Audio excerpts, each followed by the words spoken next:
जय श्री राम आप सभी को। आज आज हम विवाह के ऊपर बात करेंगे और उसमें भी ना कुछ इम्पोर्टेंट फैक्ट्स आपको बताऊंगा कि आप नवांशा कुंडली से ये कैसे जज कर सकते हो कि भाई आपका विवाह जो है वो निर्धारित समय पे होगा या डिले होगा। ठीक है, हम ये कैसे जान सकते हैं। अच्छा कॉन्सेप्ट है, गुप्त रहस्य है। आज तक मैं बिलीव करता हूँ कि अगर कोई ने डीप स्टडी करी है तभी जाके उसको ना ये चीज़ पता चलेगी। बट उसमें आगे बढ़ने से पहले विवाह का देरी से होना वो कैसे निर्धारित होता है। ठीक, तो सबसे पहले तो लग्न कुंडली में कुछ प्रोमिसेस देखना पड़ता है, उसके बाद नवांश कुंडली में, और नवांश कुंडली को ज्यादा महत्व देना पड़ेगा क्योंकि नवांश जो वर्क चार्ट है ना वो स्पेसिफिक विवाह को दर्शाता है। नो डाउट नवांश से बहुत सारी चीजें हम देख सकते हैं, बट सबसे पहले आपको ये चीज देखनी पड़ेगी। अगर आप विवाह की बात कर रहे हो या विवाह के रिलेटेड कोई भी चीज के ऊपर एनालिसिस कर रहे हो तो नवांश से ही करना है। ठीक, लग्न कुंडली में भले आपको अच्छी प्रोमिसेस मिल जाए, बट अगर नवांश में स्थिति खराब हो रही है तो समझो कि विवाह में कहीं ना कहीं दिक्कत आएगी। उसी हिसाब से जब आप लग्न कुंडली में ये देख रहे हो कि भाई विवाह की स्थिति उतनी अच्छी नहीं, बट D9 में जाके वो अच्छी हो रही है, दैट मीन्स कि उसका जो मैरिज है, उसका जो रिलेशनशिप है वो अच्छा चलेगा। अभी D9 में आपको चेक क्या करना है और लग्न कुंडली में क्या चेक करना है। सबसे पहले तो देखो, लग्न कुंडली के सप्तम भाव से हम विवाह का विचार करते हैं। अगर रिलेशनशिप की बात है तो हमें सेवन्थ हाउस को स्टडी करना पड़ेगा। सेवन्थ हाउस में आपको ये स्टडी करना पड़ेगा सबसे पहले तो सेवन्थ हाउस जो है, सातवें घर में कितने बेनिफिक एस्पेक्ट आ रहे हैं, बेनिफिक एसोसिएशन कितना बन रहा है।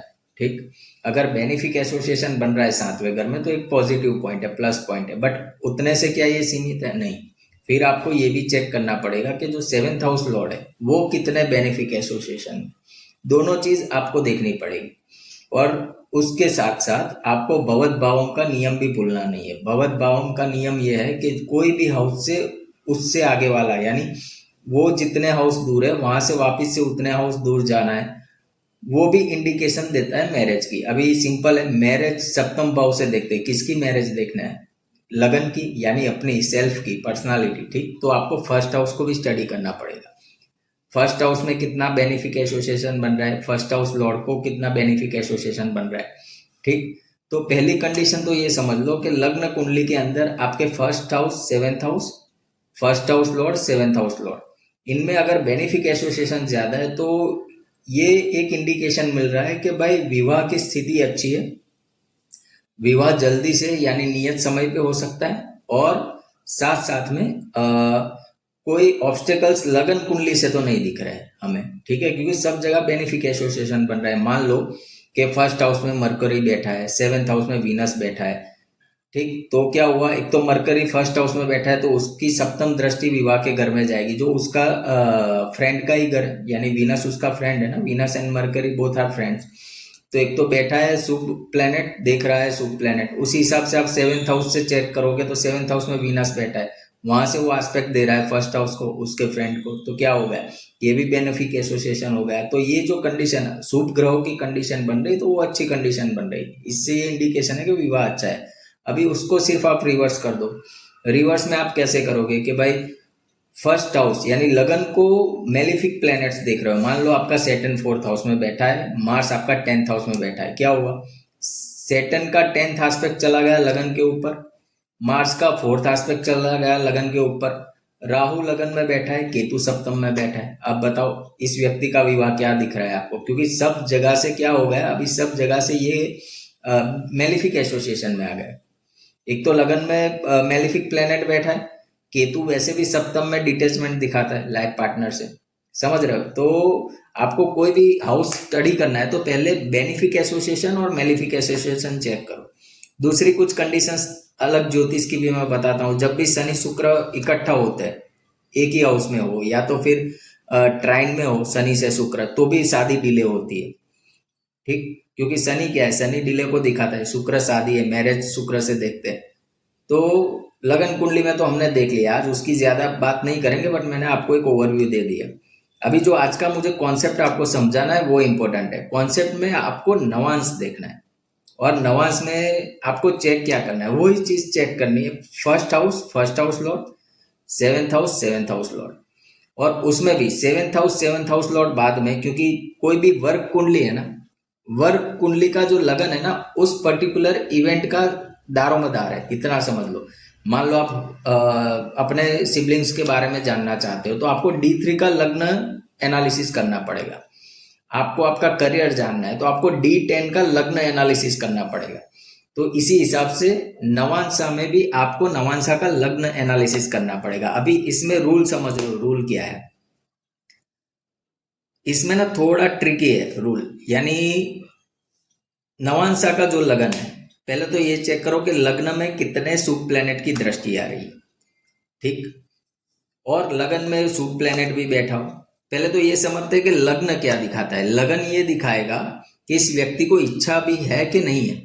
अगर लग्न लग्न को बेनिफिक प्लेनेट देख रहा है, ठीक है, तो दैट मीन्स कि इस व्यक्ति की इच्छा है मैरिज करने की।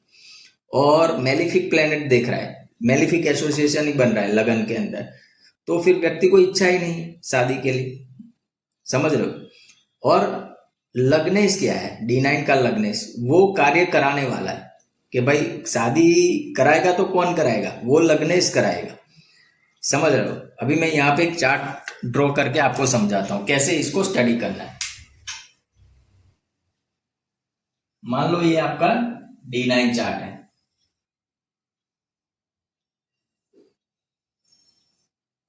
ठीक। अभी D9 चार्ट समझ लो आपका 10 नंबर से स्टार्ट हो रहा है, 10, 11, 12,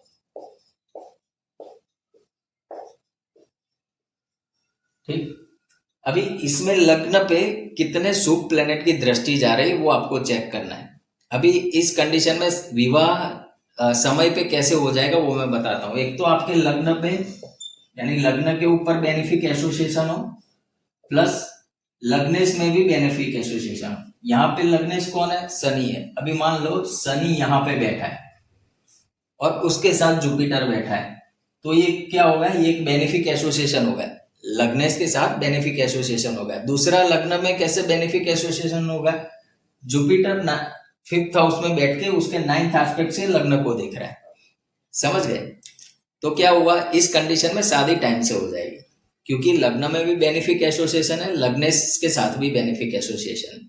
दूसरी कंडीशन पे आते हैं,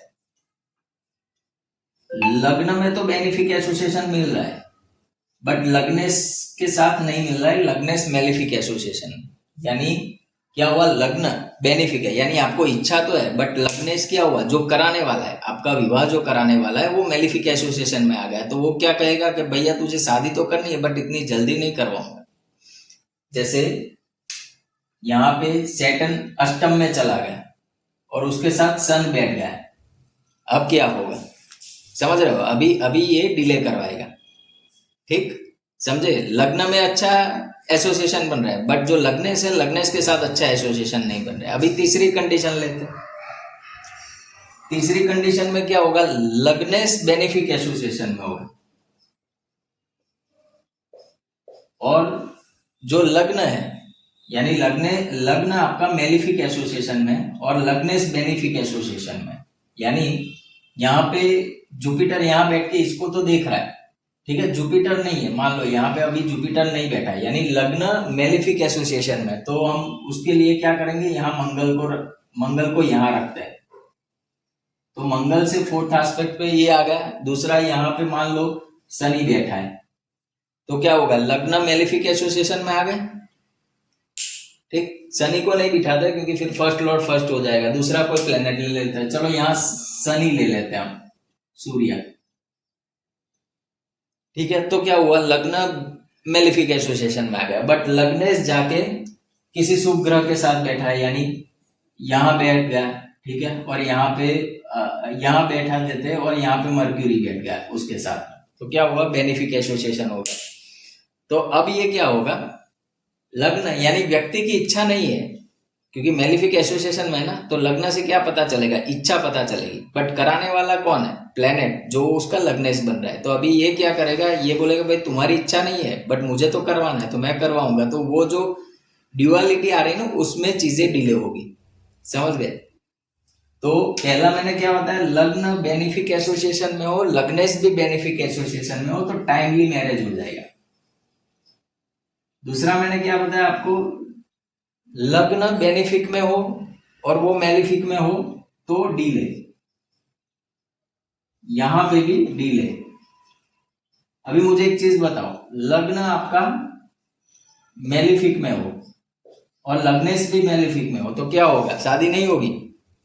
यहां पे टाइम से जल्दी शादी हो जाएगी, क्योंकि लग्न क्या है, मेलिफिक एसोसिएशन, व्यक्ति को इच्छा नहीं है, और लग्नेश भी मेलिफिक एसोसिएशन में, जो कराने वाला है वो बोलेगा कि भाई तेरी इच्छा मैं पूरी नहीं करूंगा, तू कुछ भी कर ले। तो क्या होगा, इच्छा क्या है, शादी नहीं करने की, और लग्नेश क्या कह रहा है कि तेरी इच्छा मैं पूरी नहीं करूंगा, यानी वो जल्दी शादी करवा ले। समझ गए, ये हम स्कूल में पढ़ते थे ना हम लोग, ये वाला formula, plus plus is equal to plus, दो प्लस मिलेंगे तो plus, plus minus is equal to minus, minus plus is equal to minus, plus दो minus minus is equal to plus. तो ये प्लस प्लस जो मैंने लिखा है ना, उसमें आप लग्न और लग्न इसको डाल दो, आपको ना पूरा कॉन्सेप्ट क्लियर हो जाएगा। ठीक है, तो बट ये चेक कहाँ करना है, आपकी नवांश कुंडली में D9 के अंदर। ठीक है, और लग्न कुंडली के लिए तो जो प्रिंसिपल्स है मैंने आपको बता दिए। आई होप आज का जो वीडियो है आपको पसंद आया होगा। जय श्री राम।